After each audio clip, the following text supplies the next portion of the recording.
200 কোটি টাকার সোনা নিয়ে দ্বন্দ্ব, তাতেই ভারতের কলকাতায় খুন হয়েছেন ঝিনাইদহ 4 কালীগঞ্জ আসনের আওয়ামী লীগের সংসদ সদস্য আনারুল আজিম আনার। এই হত্যাকাণ্ডের মূল পরিকল্পনাকারী তার বন্ধু ঠিকাদার আখতারুজ্জামান শাহীন।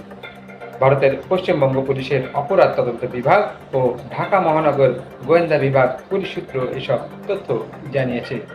পুলিশ বলছে, আখতারুজ্জামান শাহীন সীমান্ত পথে ভারতের সোনা পাচার করতেন। চোরাই সোনা সীমান্ত পার করতে সহায়তা করতেন সংসদ সদস্য আনোয়ারুলের ঘনিষ্ঠ লোকজন। বিনিময়ে তার কমিশন পেতেন। গত 6 মাসে সোনার একাধিক বড় চালান মেরে দেওয়া হয়। এইসব চালানে প্রায় 200 কোটি টাকার সোনা ছিল। এতে ক্ষিপ্ত শাহীন সোনা ফিরে পেতে সংসদ সদস্যকে বারবার চাপ দেন এবং বিকল্প মাধ্যমে চোরাচালান করতে থাকেন। এই নিয়েই দ্বন্দ্ব নিরসনে কয়েক মাস ধরেই তারা বসতে চেয়েছিলেন।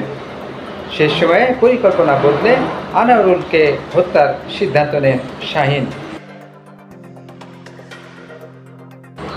পুলিশ বলছে, আখতারুজ্জামান শাহীন 1988 সালে OP1 লটারির মাধ্যমে যুক্তরাষ্ট্রে যান। তবে বেশিরভাগ সময় তিনি দেশেই থাকতেন। দুবাই থেকে অবৈধভাবে আনা সোনা বাংলাদেশের সীমান্ত দিয়ে পশ্চিমবঙ্গের CID ও ঢাকার ডিবি পুলিশ সূত্র জানিয়েছে। সংসদ সদস্য আনারুলের কলকাতার সোনা ব্যবসায়ী বন্ধু গোপাল বিশ্বাস প্রাথমিক জিজ্ঞাসাবাদে ও ঢাকায় গ্রেপ্তার 3 জন এমন তথ্য দিয়েছেন। তবে এখনও এই সবই প্রাথমিক তথ্য। তদন্তে আরও অনেক কিছু জানা যাবে।